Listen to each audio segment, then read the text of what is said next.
बिस्मिल्लाहिर्रहमानिर्रहीम अस्सलाम वालेकुम। मेरा नाम है नवीद शेख और आप देख रहे हैं super team YouTube channel. Afghanistan के जो मामलात हैं वो तालिबान एक के बाद एक सूबे और एक के बाद एक शहर पर कब्ज़ा करते जा रहे हैं। वहाँ पर वो फातह हो रहे हैं, लोग उन पर फूल निछावर कर रहे हैं, उनका इस्तकबाल हो रहा है।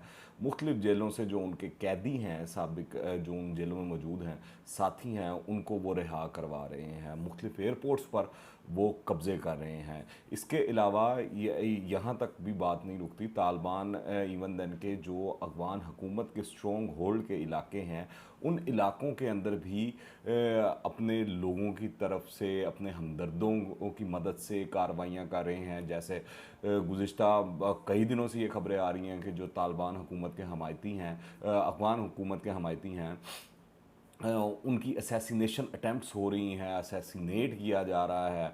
उसके अंदर तर्जुमान भी हैं, उसके अंदर पायलट्स भी हैं, उसमें हेलीकॉप्टर के जो हैं वो पायलट्स भी हैं। तो अफ़गानिस्तान से अमरीकी अफवाज का जो मुकम्मल इनखला है, उसकी तारीख जैसे जैसे करीब आ रही है, खौफ व हरास, बदअमनी और खून खराबा जो है उसके अंदर इजाफा होता जा रहा है।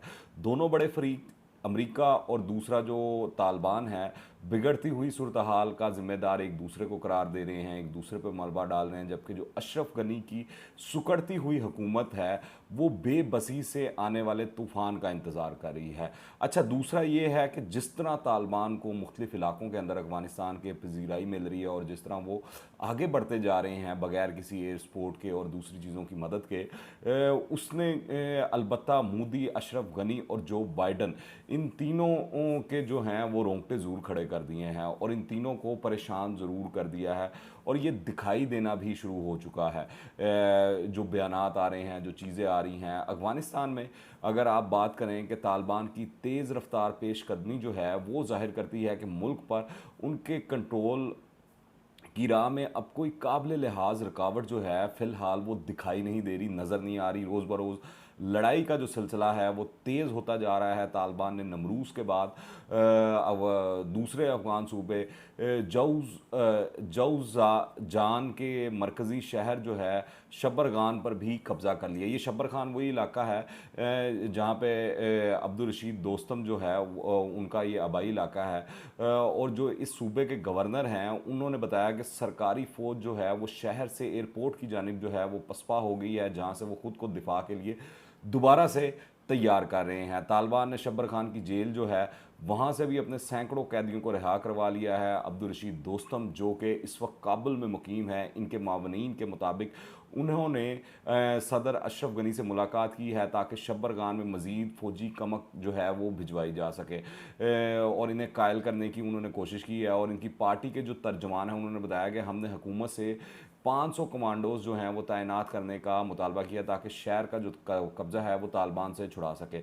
इसी तरह जो ईरानी सरहद के करीब शहर था, जो वहाँ के गवर्नर ने भी यही बात की थी कि बार बार जो है हमने खतूत लिखे, मुतालबे किए जो वफाकी हुकूमत है अशरफ गनी की, उसको कि हमको जो फ़ौजी मदद है वो मुहैया की जाए। जब वो नहीं की गई तो वो अपने लोगों के समेत ईरान भाग गए और बग़ैर वीज़े और पासपोर्ट के, जिस तरह का मैंने आपको गुज़िश्ता वीलॉग में भी बताया था, वो और तालिबान को बग़ैर किसी मज़म्मत के वहाँ पर फ़तह हासिल होगी। तो ये सूरत हाल है। और इसके ये जो ईरान के करीब जो अहम शहर था, इसकी वजह से जो अफ़गान हुकूमत है वो भी तितर बतर नज़र आ रही है। इधर अगर आप बात करें हिरात की, लश्करगाह की और कंधार में शदीद झड़पों का सिलसिला इस वक्त जारी है।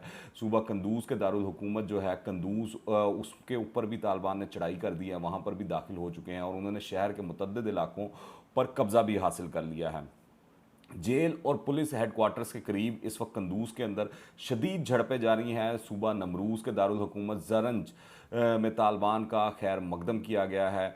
शहर में दाखिल होने के बाद जो तालिबान ने जेल में कैद साथियों के अलावा दीगर कैदी भी जो हैं वो रिहा करवा लिए हैं। और जो सूबा सराय पुल है वहाँ पर अफगान फौज के एक अहम कमांडर थे फ़ारूक कोहिस्तानी, वो साथियों समेत जो हैं वो तालिबान के साथ आकर मिल गए हैं और अब तालिबान ने ये सराय पुल शहर की तरफ जो है वो पेशकदमी शुरू कर दी है।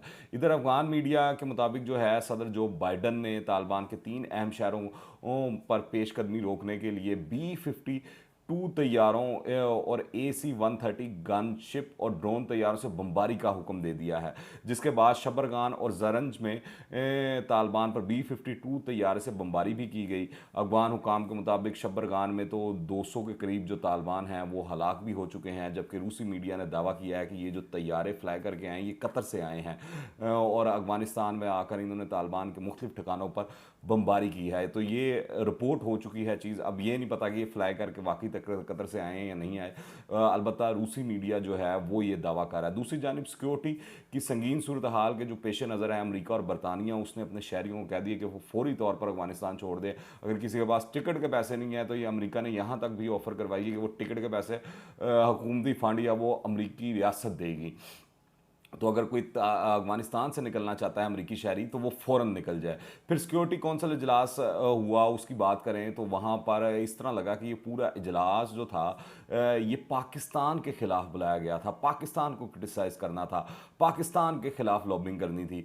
और आजकल भारत के पास सिक्योरिटी कौंसिल की जो है वो सदारत है कुछ चंद माह के लिए। और अब हमको मालूम है, जिस तरह मैंने आपको गुज़िश्ता वीलॉग्स में बताया, कि अफगानी वज़ीर ख़ारजा ने खुसूसी तौर पर जयशंकर को फ़ोन करके कहा था कि अक़वाम मुत्तहिदा के अंदर सिक्योरिटी कौंसिल का स्पेशल इजलास जो है अफगानिस्तान के बारे में बुलाया गया। फिर जो नुमाइंदा अफगानिस्तान है उसने इस इजलास के अंदर खूब पाकिस्तान पर ताबड़तोड़ हमले किए और इल्ज़ामात जो वो अफगानिस्तान की जो अफगान हुकूमत है उसका शेवा रहा है उन्होंने वही काम किया। वहाँ पर जाकर भी पाकिस्तान उन्होंने कहा कि पाकिस्तान तालिबान की पनाह गाहें और सप्लाई लाइन्स ख़त्म करने में अफगानिस्तान की मदद करे और दहशतगर्दी के ख़िलाफ़ लड़ाई और बैनुल-अक़वामी अमन की कोशिशों को मौसर बनाने के लिए हमारे साथ मिलकर एक मुश्तरका मॉनिटरिंग और जांच पड़ताल का तरीक़ाकार वाज़ा करे। तो ये बयान दिया उन्होंने और पाकिस्तान को बोलने की इजाज़त नहीं दी गई वहाँ पर, जिस पर पाकिस्तान ने एहतजाज भी किया। और अफ़गानिस्तान के जो नुमाइंदे हैं इन्होंने दरअसल आलमी बरादरी को गुमराह करने के लिए बेबुनियाद इल्ज़ामात पाकिस्तान पर लगाए हैं। दुख की बात यह है कि सलामती कौंसिल इजलास के अंदर पाकिस्तान को जो अपना मौक़िफ़ देने की दरख्वास्त थी वो तक मुस्तरद कर दी गई। तो जो नज़र आता है वो ये है कि इस तमाम खेल के पीछे भारत दिखाई देता है। ये मैं क्यों कह रहा मैं आगे चल के बताता हूँ, पर मैं आपको बताऊँ कि ये अफ़गान हुकूमत ने एक बहुत बड़ा पत्ता खेला है और जिस फोरम पर ये बात की गई है वो बड़ी अहम है। इस मुतालबे पर अगर पाकिस्तान हाँ करता है तो इससे ये चीज़ साबित हो जाएगी कि वो तालिबान के ख़िलाफ़ कार्रवाइयाँ कर रहा है और तालिबान के ख़िलाफ़ उसको मैदान जंग में आना पड़ेगा। तो इस तरह की चीज़ है कि जो अफ़गान हुकूमत ने ये पैंतरा ऐसा चला कि पाकिस्तान अफ़गान जंग के अंदर शमूलियत इख्तियार कर ले। भाई पाकिस्तान क्यों है, पाकिस्तान क्यों किसी के ख़िलाफ़ कार्रवाई करे?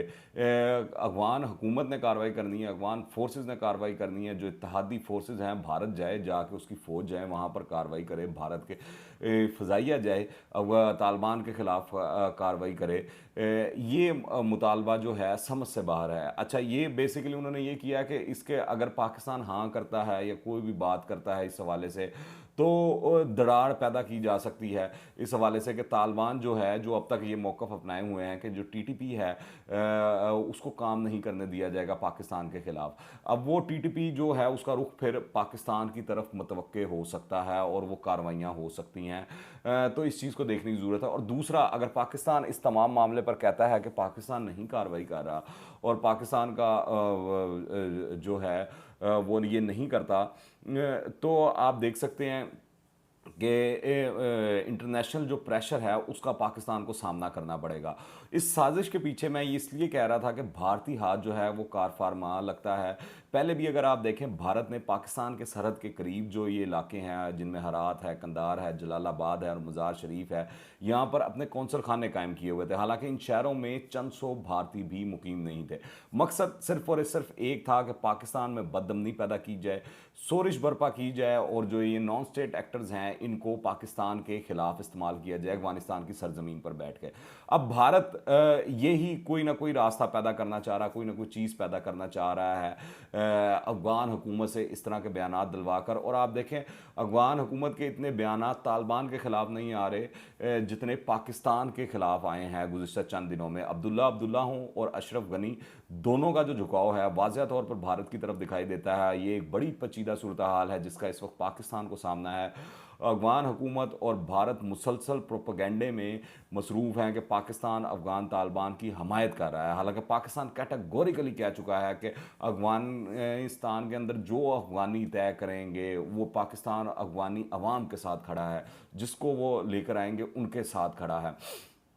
दूसरा, अमेरिका ने अब तक पाकिस्तान पर किसी किस्म की तनकीद से इस हवाले से ग्रेज़ किया है, लेकिन वाशिंगटन डीसी में इसके कई हुकाम और जो थिंक टैंक्स हैं उनको अफ़गानिस्तान के बारे में पाकिस्तान की ये जो नई पॉलिसी है उस पर काफ़ी तहफ़्फ़ुज़ात हैं। अफसोसनाक अमर यह है कि मौजूदा अफ़गान क़यादत अपने ही मुल्क में क़याम अमन के लिए जारी कोशिशों का साथ देने की बजाय इन मज़मूम इक़दामात में भारत की शराकत दार बढ़ी हुई है। इस तरह लगता है कि ये जो अशरफ गनी है या उसके जितने भी हवारी और इर्द गिर्द जितने लोग हैं वो भारत के पे रोल पर हैं।